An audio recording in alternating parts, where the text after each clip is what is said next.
All right, if you're a crafty teacher, I'm going to share a few ideas that you may or may not want to include. But I got these little just wooden trays. They were plain, unpainted at a craft store, so like a Joann's or a Hobby Lobby's or a Michael's, whatever you have near you.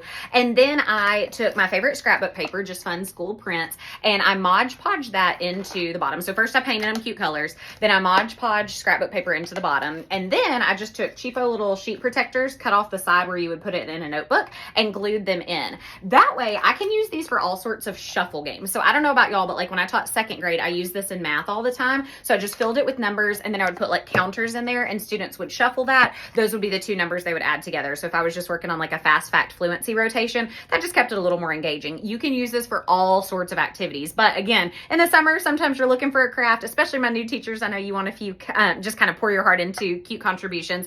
Here's one idea. This was one of my most useful little crafts. All I did was took literally a dollar store cookie sheet. I don't know, what did we just go up to? $1.25 now? I think it's like a $1, $3, $5. But back when things were $1, got just a super simple cookie sheet, spray painted it black, and then made this my I stepped out board, and I drilled it to the front door of my classroom. What I love about this is I made every student a magnet. So again, I just got these cute little shapes at like a craft store. And then I know when I was a first year teacher, I had a lot of time.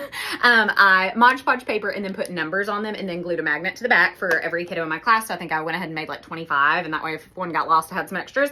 And then I made a box for running an errand for Miss Higgs, being in the restroom, teacher time, meaning they were walking to learn, they were with another teacher, or students in the office, and then everyone else I knew was down here. So this was a great way to keep track of my students. I was so in the zone when I was teaching small groups. If they called from the office, I could remember, oh, they'll be right back in 2 seconds, or no, they're with another teacher for 30 minutes, just to keep a good way to keep track. These little frames were so super quick and simple to make. Again, it started with just almost like a cardboard, cardstock type material from any craft store, and they're just like photo frames. And so what I did was on the back, I hot glued a clear sheet protector, and so now I could change these frames in and out. Some years I used this for like a wow work, and so when I was displaying just a couple students I wanted to brag with an exemplar, I could quickly slide those in there, and then on the chalk sticker at the top, I could write the kiddo's name.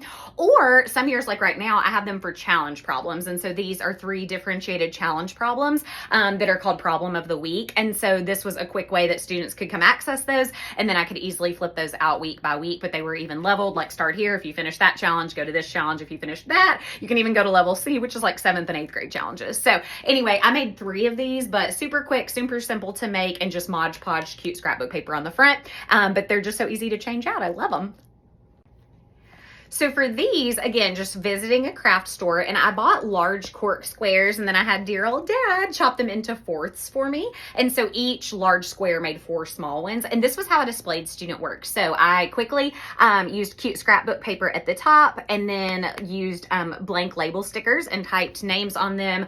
These are just imaginary names. I don't teach in the classroom anymore. I am a gifted instructor, so I don't hang work in the same way. But this is just something that you could do to display all of your students' work. Especially I know right off the bat, we're trying to get something up before open house, and this is just so quick and easy to change. So all you need is a little cork square, and then you can just pop and change that out as often as you want to brag about new student work. So super cute, super simple, and didn't take long at all to make.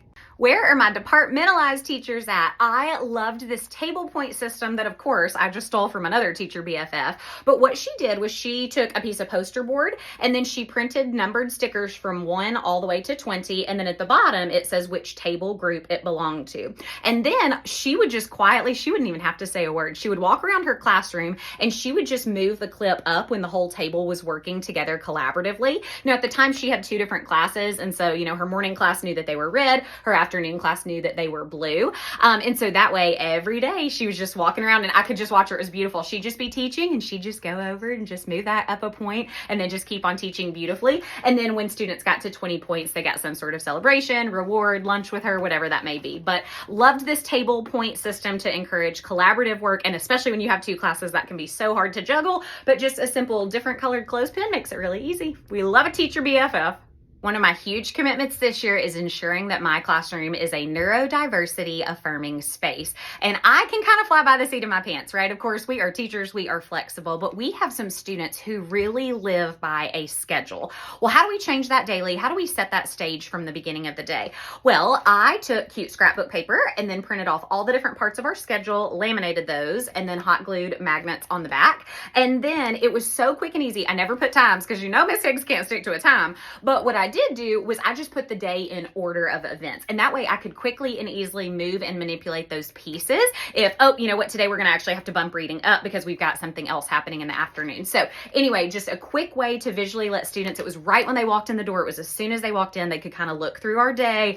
I didn't include times. We were flexible on that. We knew we had to be. But it was just a quick way for students to be able to see all the parts of our day. So great, simple, quick, and really helps your students kind of set the stage.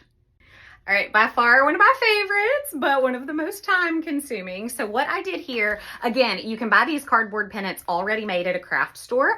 Picked out tons of fun mix and match, just bright, happy colors that kind of went with my aesthetic. Mod Podged those on too. So all I did was trace it, cut it out, and glue it on. And then at first I was using the chalk, but the chalk, when it sat there for a year, the chalk pens, they don't erase too great. So I switched to stickers that could be printed out on the computer and then just changed. And so this hung outside my door. So this was kind of a way that I welcomed students in, and it was a cute hallway display. It was super happy, kind of timeless. It wasn't really seasonal, but it made my students feel really welcome, and it was a really festive start to the day. Good news, if you're coming to Vinnie Louise, this is one of my giveaways. I spent probably 10 hours on it. It's cute as it can be, and it can be yours. Come see me at Vinnie Louise, 7 to 9 p.m. on July the 13th.